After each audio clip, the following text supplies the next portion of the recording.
Namaste students, I am Dr. Aziz Mohammad Khan from Department of Food and Biotechnology, Jyoti Vidyapit, Women's University, Jaipur. Today I am going to discuss about the topic removal of extracellular products and the subject name is downstream processing discipline food and biotechnology. So in this topic we are going to discuss about how the extracellular products are separated. As we have discussed in our previous video, first we remove the all the impurities, then we go for the removal of extracellular materials, and then finally we go for the removal of intracellular material. So first we in this we are second step, the extracellular materials, removal of extracellular materials. So how many kinds of products we gain from the fermentation process? There are three types of products which we gain after fermentation process. The first is the microorganism itself. Okay, these are the microbes which we use for the fermentation process. Okay, the whole microorganism, which may be any bacteria, any fungi, any yeast, any algae, whatever they may be.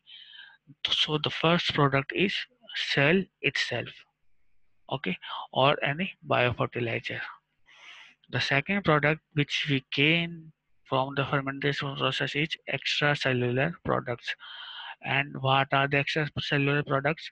They are antibiotics and alcohols. They are cellular products, okay, which are antibiotics and alcohol. We get these products from fermentation process.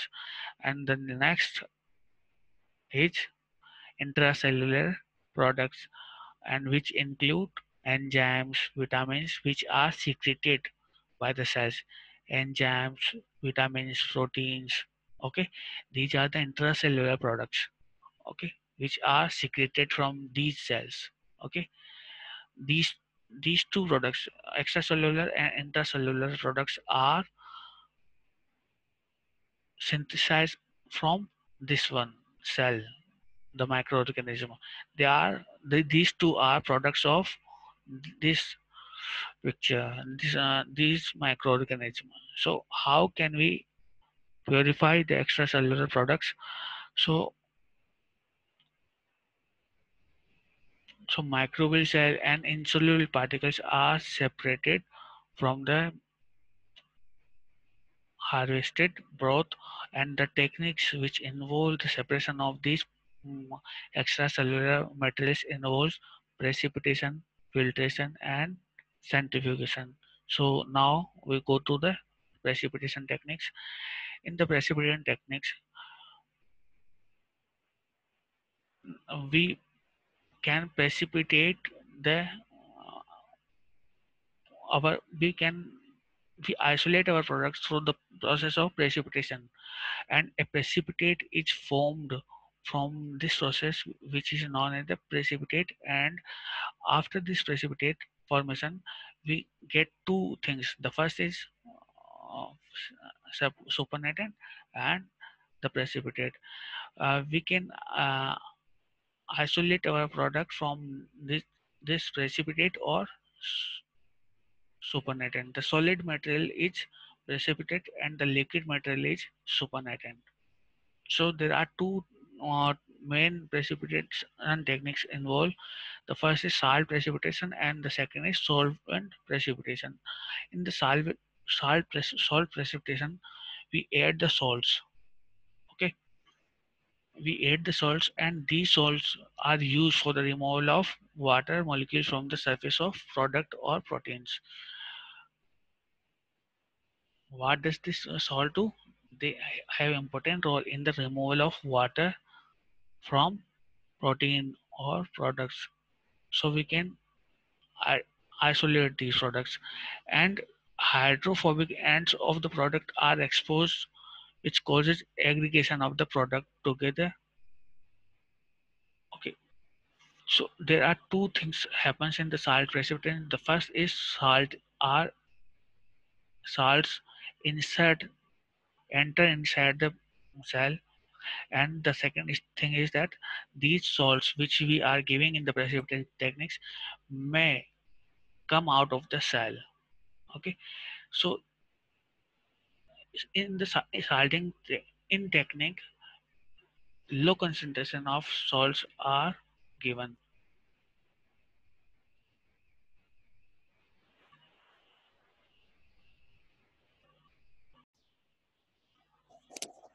So in the salt in technique, we give the salt concentration salts at low concentration, but when salting out, we give the salts at high concentration.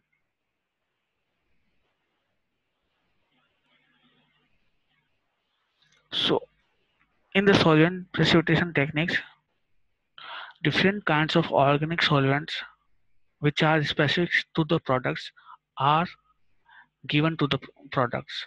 Okay, they can be mixed together and the product can be isolated because they can mix together. They have a higher affinity to each other, and due to this higher affinity, due to higher affinity, they are very soluble. Okay, so they become soluble to these organic solvents, and the product can be isolated. The example is dextran can be precipitated by the addition of methanol. So if we have dextran in our product, then we can use methanol for the isolation of our product, that is dextran. Similarly, the chilled ethanol and acetone are used for the isolation of proteins. So this is the example of solvent precipitation. The other types can also include such as acids and bases, salts, non-ionic polymers, protein binding dyes, affinity precipitants. So these are the examples of these solvent precipitants. Okay. So the next technique is filtration. In the filtration technique, we separate the particles according to their size. The particles, the products are passed through a membrane. Okay, they are passed through a filter membrane, and the solid particles are separated from the filtration techniques.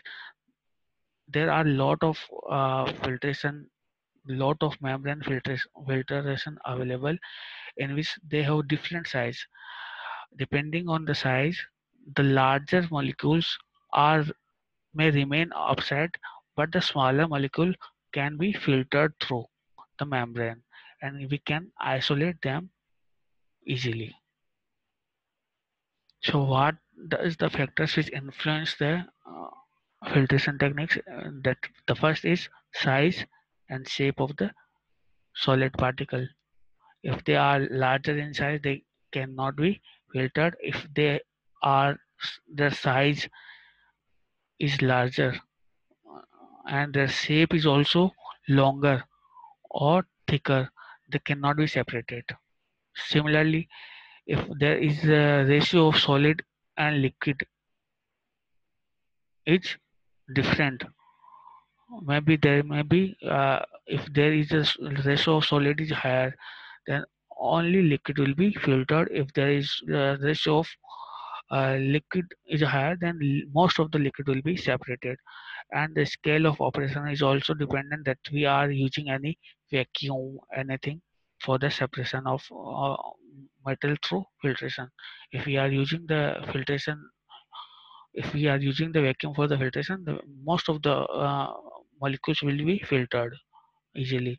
And different aseptic techniques can be used for the filtration techniques, which can affect the uh, role of filtration in the separation of the particles.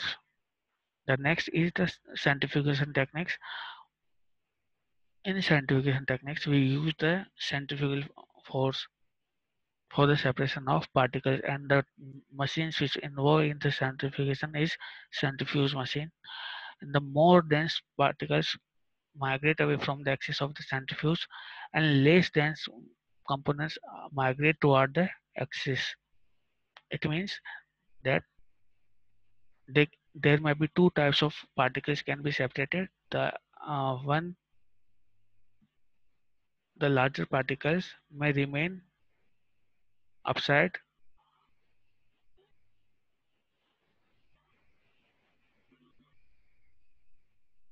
Okay, here the larger particles can be precipitated here through centrifugation, but the liquid particles, okay, these are the larger particles which settle down, and the particles which have lower density, lower sedimentation, they are in this region which is supernatant, and this is the region which is known as the precipitate.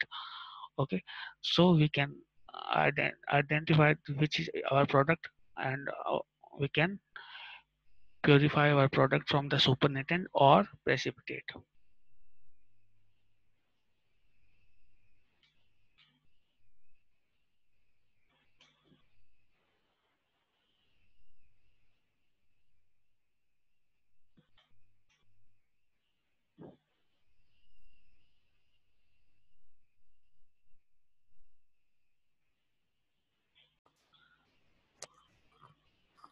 The final step is flocculation. The flocculation is the process where a solute comes out of the solution in the form of flocks or flakes. We have already discussed in the previous video. The solution in this flocculation step, all the product are formed into some form of some flocks, and the particles when become in the form of flocks, they can be separated using filtration, and then they can be separated from centrifugation. How these flocks forms? These flocks are formed by the electrostatic charge. Okay, we apply the electrostatic charge, and then we cool the products. After cooling, these products take the form of some flocks, and which may be larger or heavier particles, and these larger and heavier particles are known as the flocks, and these flocks can be removed from the centrifugation and um, precipitation and filtration techniques because of their large size. So here our topic is completed here. We will meet in our next topic, that is the removal of intracellular particles.